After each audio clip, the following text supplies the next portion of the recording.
المشكل اللي واقع اليوم هو في تحديد الاولويات. جات الازمه، الطبقه المتوسطه والطبقه الفقيره ولات عندها اولويات اخرى ديال المصروف اليومي ديال الشهر. حكومه كتجي كتقول انا خدام في اصلاح الصحه، اصلاح التعليم، التغطيه الاجتماعيه ونخلق مناصب الشغل. ولكن هذا المغربي باش نقنعوا بهذا الكلام، لانه ما كيعمرش تاريخ حكومه المغربيه دازت وقالت انا جيت نفسد الصحه ونفسد التعليم وندير البطاله. كلهم قالوا لهم هذه الهضره وكذبوا عليهم. راه ما يمكنش انتم كحكومه تجيو كتخططوا بتعليمات جلاله الملك باش تكون التغطيه الاجتماعيه في هذا 4 سنوات، والشركات الكبرى كدير التعريه المجتمعيه للمجتمع قدامكم انتم كتشوفوا فيهم. في الحقيقه انا سمعت لي المداخلات وفهمت معناها كليا الا مداخله واحده لم افهمها ولم افهم معناها، ولكن بدون ان ادخل في طياتها عندي امنيه ورجاء واحد، هو أن تكون هذه المداخلة تعبر عن قناعات شخصية ولا تخضع لإملاءات خارجية. غضبني كثير لأن أنا 20 سنة وأنا في هذا البرلمان لم أسمع قط هذا النوع من الاتهام، لأنه اتهام بالخيانة. عرفتي شنو هو التعاليم الخارجية والدهاليز؟ صعيبة. أتمنى أن تكون هذه القناعات، أن تكون هذه التعبيرات نابعة عن قناعات تحترم الأخلاق السياسية ولا تخضع لإملاءات في دهاليز لا نعرفها. ممثلي الأمة بالخيانة شيء زعما كبير. تعاليم خارجية والدهاليز التي لا نعلمها، أنا اللي كنعرف غير الشعب. أنا والله ما كنعرف شي حاجة أخرى من غير مصلحة الوطن، الله الوطن الملك وهموم الشعب. كنتمنى يكون السيد رئيس الحكومة باش يسمعنا ونسمعوه، يسمع من خلالنا اش كيقولوا المغاربة، كما بغانا نتفهموا سياسته يتفهم حتى هو ما يعانيه المغاربة. الناس شاده البحر، شاده السما، شاده هذا، وبغينا كلنا نولوا موظفين عندهم ونشتغلوا عندهم وبنفس الأجور. خصنا نحافظوا على السلم الاجتماعي ما امكن. فعلا في مناقشه الجزء الثاني انا شخصيا كنت كيتمنى يكون حاضر معنا رئيس الحكومه، ان تنزيل اولويات البرنامج الحكومي او مشروع الميزانيه كيتم من خلال الجزء الثاني.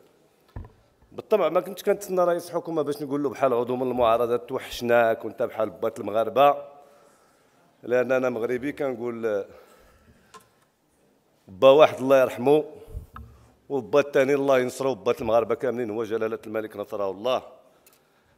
كنت كنتمنى يكون السيد رئيس الحكومه باش يسمعنا ونسمعوه، يسمع من خلالنا اش كيقولوا المغاربه، كما بغانا نتفهموا سياسته يتفهم حتى هو ما يعانيه المغاربه. اولويات حددناها كلنا جميع الاحزاب السياسيه: الصحه، التعليم والتشغيل.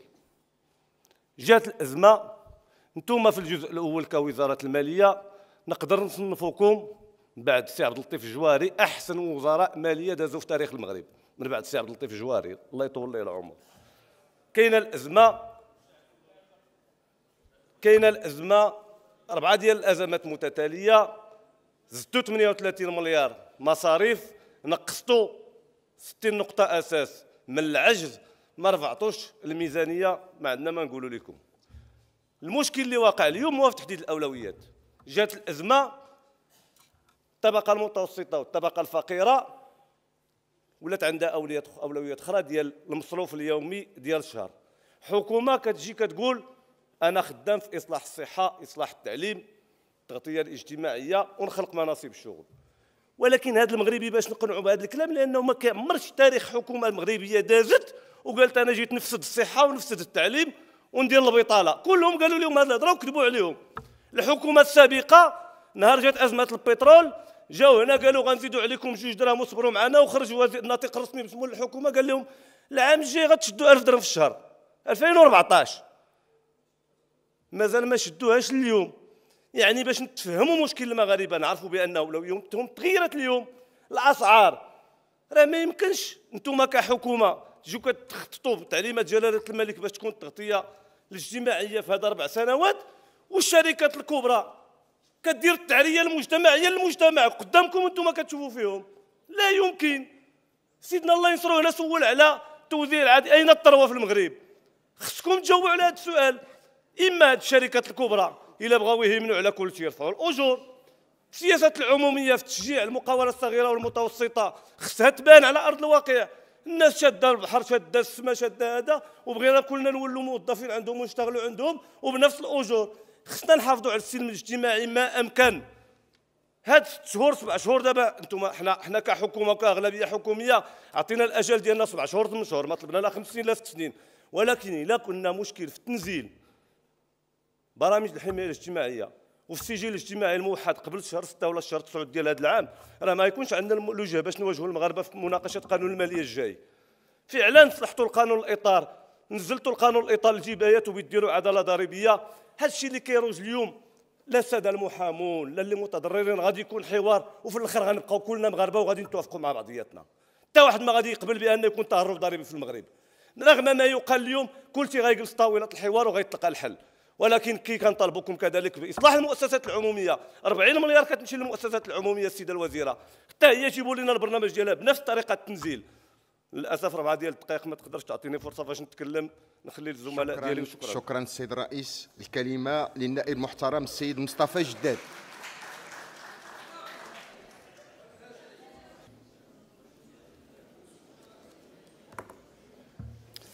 شكرا السيد الرئيس.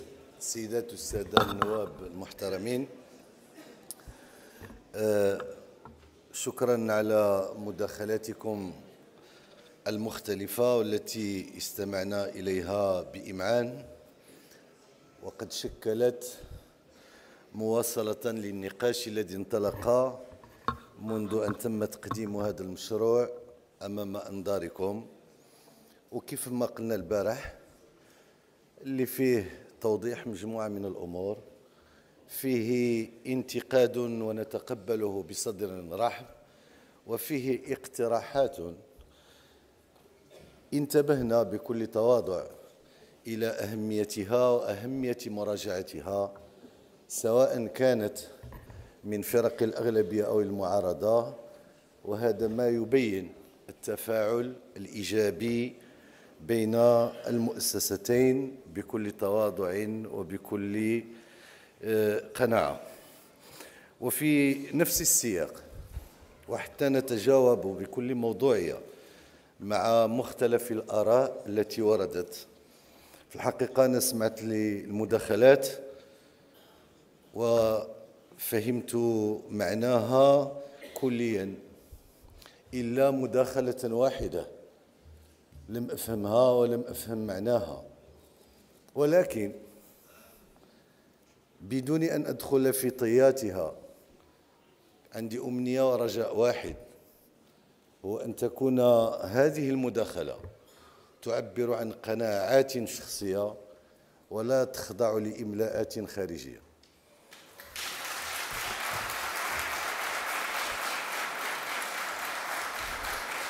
أعيدها للمرة الثانية وأعرف ما أقول. أتمنى أن تكون هذه القناعات، أن تكون هذه التعبيرات نابعة عن قناعات تحترم الأخلاق السياسية ولا تخضع لإملاءات في دهاليز لا نعرفها.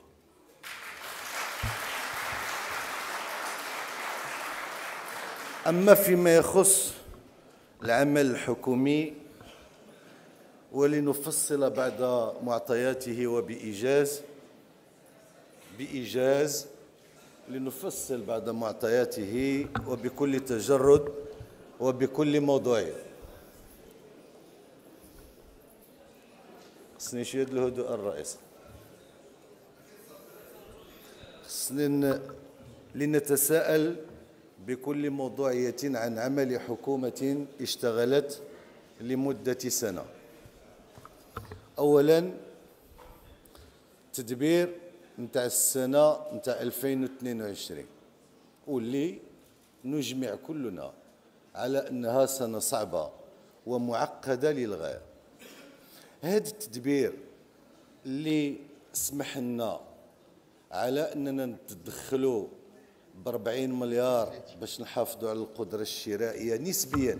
أنا قلت وتساءلت معكم عن وجود شي إمكانية نتاع أنه نحدوا من التضخم اللي تعرفوا العالم. لا توجد في أي دولة من دول العالم خطة متكاملة باش الآثار نتاع التضخم تكون صفر. ما كاينش، لا توجد. وإلا كانت راه مازال القانون المشروع القانون المالية تيخضع للمسطرة نتاع المصادقة وبكل أريحية، لأن ما يهمنا هو تخفيف الضغط على المواطنات والمواطنين. والإشكال هاد التدخل ب40 مليار وإعطاء الانطلاقة الفعلية للحوار الاجتماعي بالزيادة في الأجور ب9.2 مليار درهم، والتدخل للتحكم وإنعاش قطاعات عانت من 3 سنوات كوفيد وفي مقدمتها القطاع السياحي ب2 مليار درهم، والتدخل لمواجهة آثار الجفاف ولو نسبيا، لأن الآثار الجفاف لن يتمكن أحد من محوها نهائيا مرة أخرى بمبلغ 10 مليار. في ظل هذه الظروف كلها الحكومة غادي تهبط العجز نتاع الميزانية باش تحافظ على المديونية نتاع بلادنا وباش الأجيال المقبلة ما تأديش الفاتورة باهظة، دون اللجوء إلى الحل السهل اللي استعملناه في فترة كوفيد واقترضنا 10 مليار تاع الدولار. هذه هي الحلول اللي لجأت لها الحكومة. هذا هو التدبير نتاع السنة الصعبة. وفي ظل هذه السنة اليوم الطموح الجماعي نتاعنا من أجل بلادنا، أولا من أجل بلادنا، وأنا متفق مع السيد النائب ولو أنه ما كاينش، أن المواقع لا تهم في ظروف الأزمات، لا تهم كثيرا.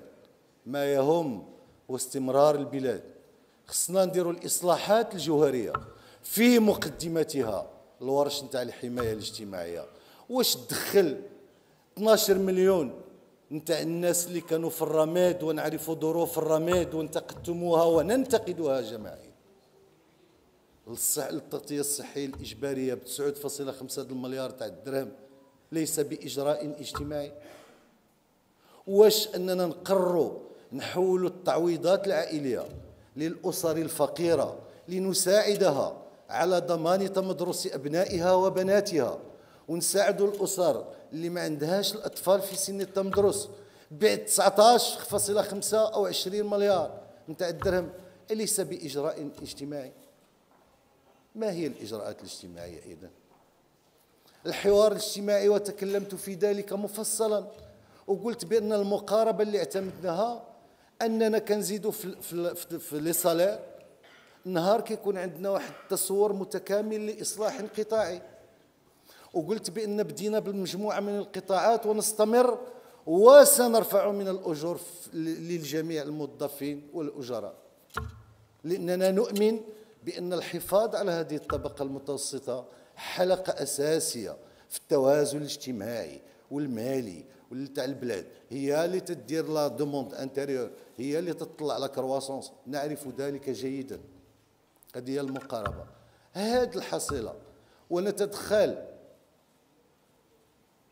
في المكتب الوطني للماء الصالح للشرب والكهرباء ب5 مليار هذه السنة باش الفاتورة نتاع الماء والضوء ما تزادش على المواطن، لأن كانت خصها تزاد ب75 درهم للسيد اللي كان تيخلص 100 درهم.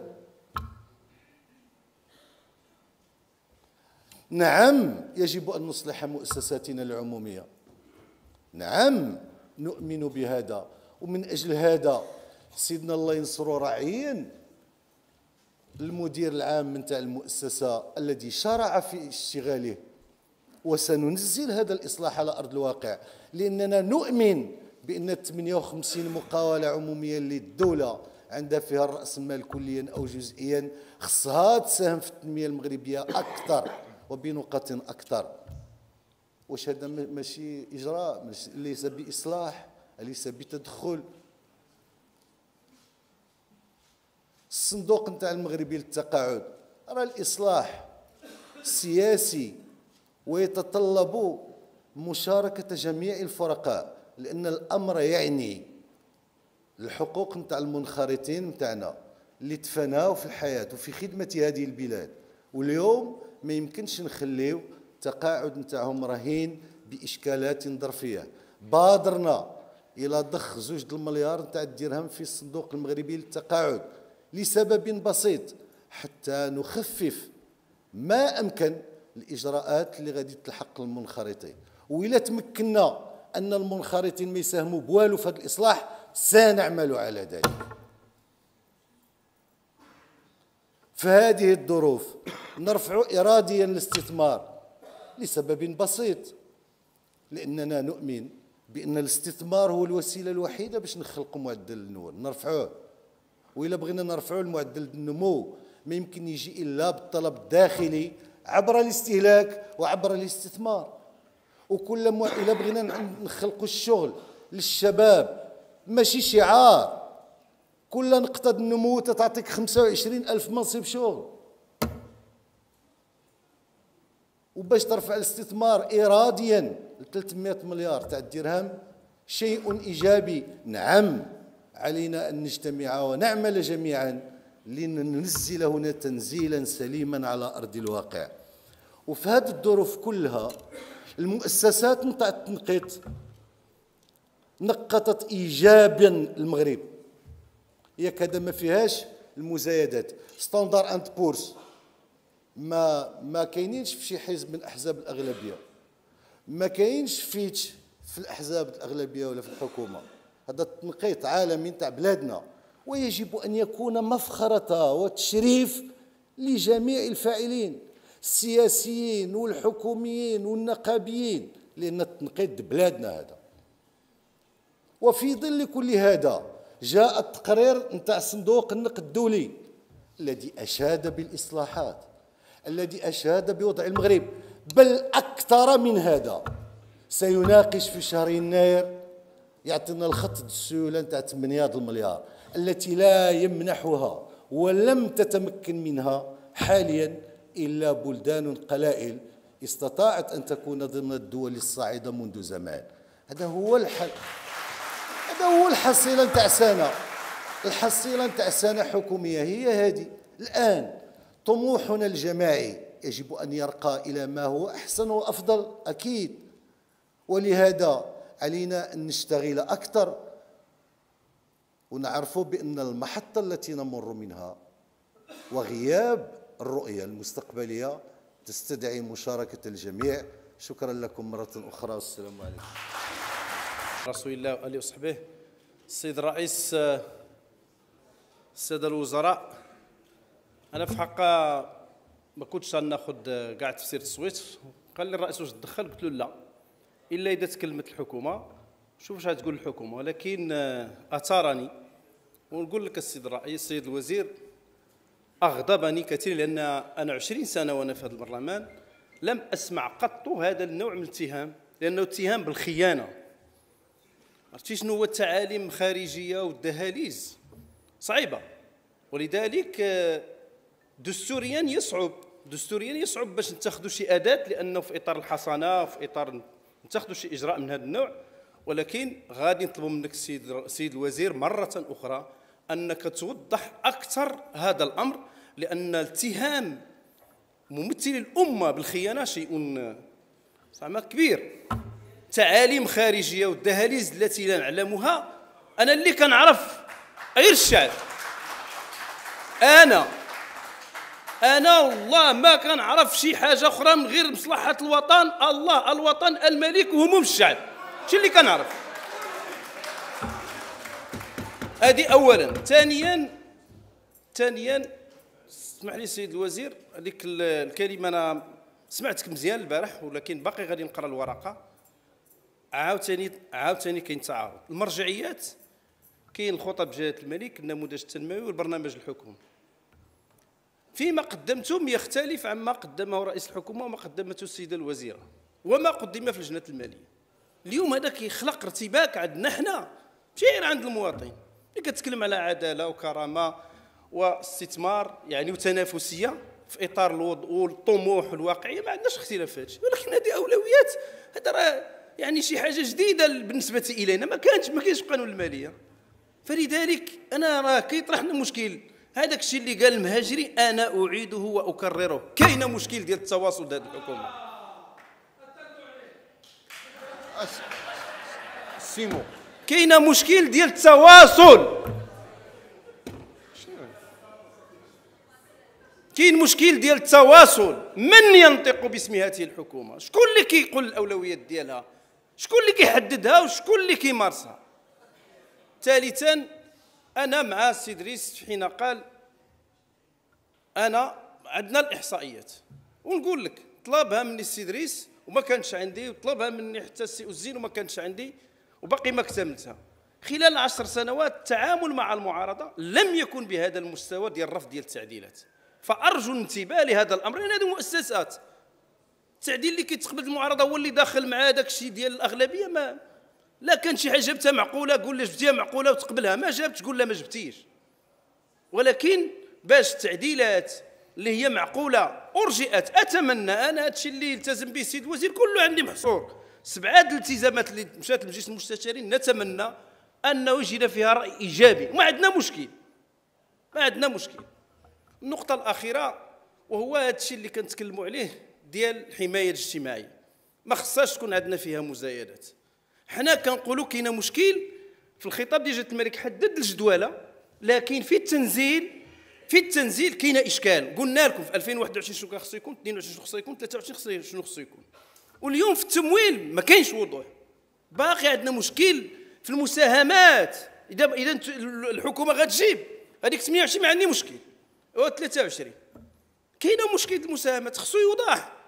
فلذلك اذا كان من امكانيه انه بعد هاد الحدثين الكبيرين تمشيو ان شاء الله القطر ونربحوا وندوزوا، ولما لا نمشيو حتى للنهائي ونجيو عاوتاني نربحوا المعركه الاخرى، انه منين نجيو ندوزوا على مجلس المستشارين نجيو نديروا واحد اليوم دراسي حول الحمايه الاجتماعيه باش نرجعوها كاملين.